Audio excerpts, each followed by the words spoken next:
A falta de água no Sudeste no último ano foi algo excepcional, mas pode voltar a acontecer. Já a seca no Nordeste é cíclica, problema permanente. No país, uma nova expressão para falar de seca veio para ficar: crise hídrica. O que fazer para evitá-la? Tratar sobre a crise do abastecimento de água com um enfoque de políticas permanentes, porque a emergência vai passar. Ainda temos 35 milhões de brasileiros que não têm acesso à água tratada. Falta um dono para o saneamento. Quem é no país o responsável pelos resultados que nós temos ou por reverter os baixos resultados que nós temos? A crise hídrica no país e o saneamento básico foram debatidos em audiência pública da Comissão de Infraestrutura. Entre os participantes, o governador de São Paulo, Geraldo Alckmin, que falou da experiência do Estado no enfrentamento da crise. Nós tivemos em São Paulo a maior seca do século passado, tinha sido em 1953. Então, 1953 foi a maior seca do século passado. E no ano de 2014, no ano passado, choveu a metade de 1953. E sem nenhuma previsão. No final de 2013, os institutos de pesquisa diziam que as chuvas seriam normais ou até um pouquinho acima da média. Nós tivemos em 2014 a maior seca da história.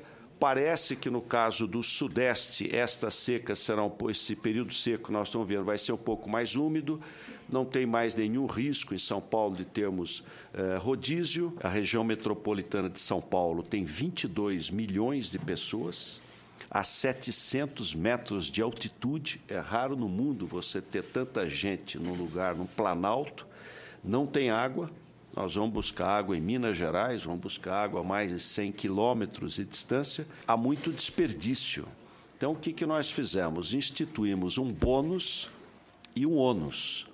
E a adesão foi impressionante. 83% da população reduziu o consumo de água. Nós temos uma perda física de 19%, perda física, mas se incluir as áreas irregulares, roubo de água, tudo que não tem o controle, chega a quase 30%.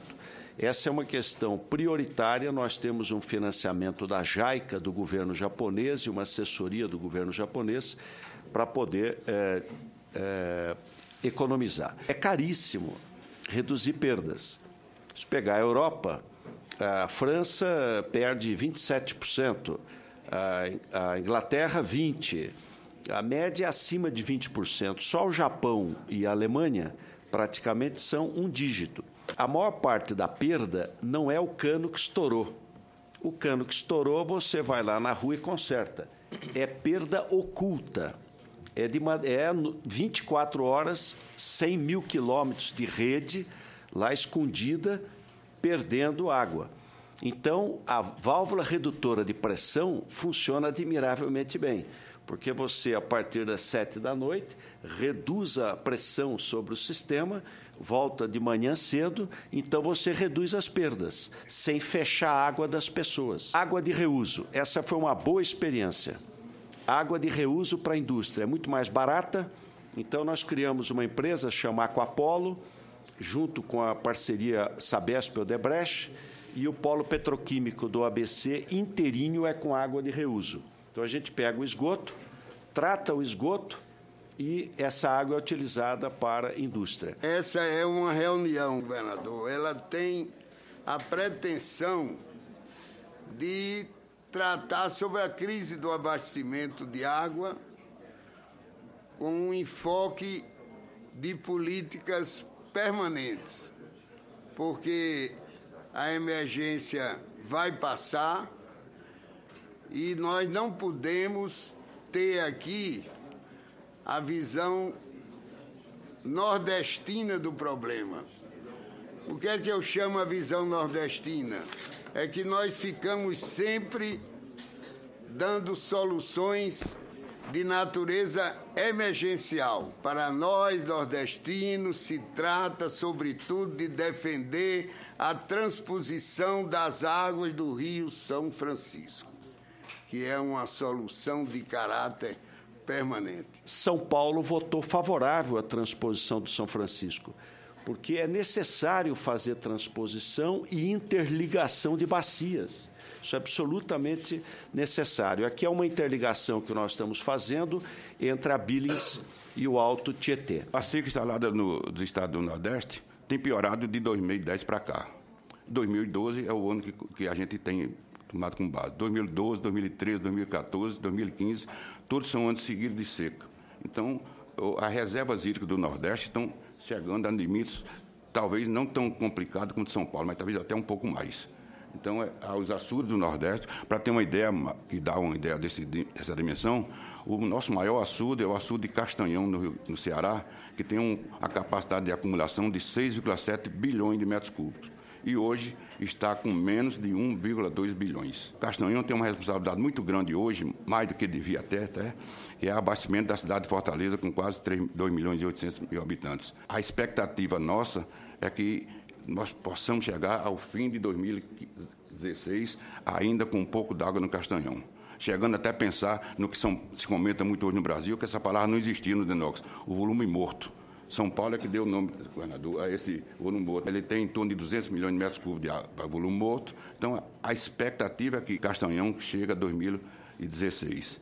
Mas o resto dos açudes do Nordeste, com certeza, terão todas as dificuldades para chegar a 2016. A dificuldade de abastecimento de água no Nordeste, hoje, é cada dia uma dificuldade maior, uma solução mais diferente e cada uma solução particular que não está previsto em nenhum manual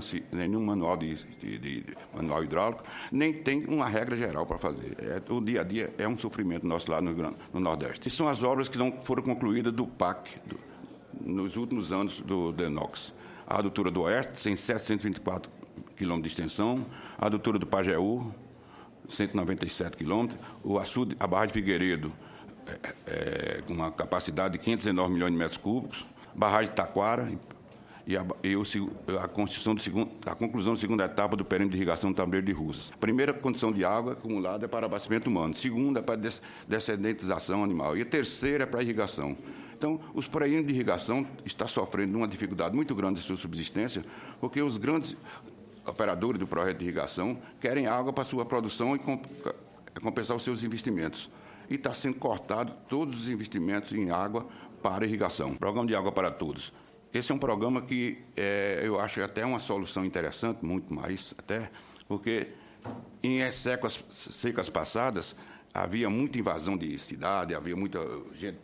Né? Mas hoje, com a implantação de cisternas, sistema simplificado, barragem subterrânea e muitos poços tubulares que foram perfurados no Nordeste, as populações até que conseguem viver e conviver no seu habitat. São mais de 70 mil cisternas instaladas, isso além das cisternas que já existiam muito no Nordeste, aquela cisterna de alvenaria. Até já fala uma história que é interessante, é que mudar o nome do DENOX, Departamento Nacional de Obras contra as Secas, para Departamento Nacional de Obras em convivência com a seca.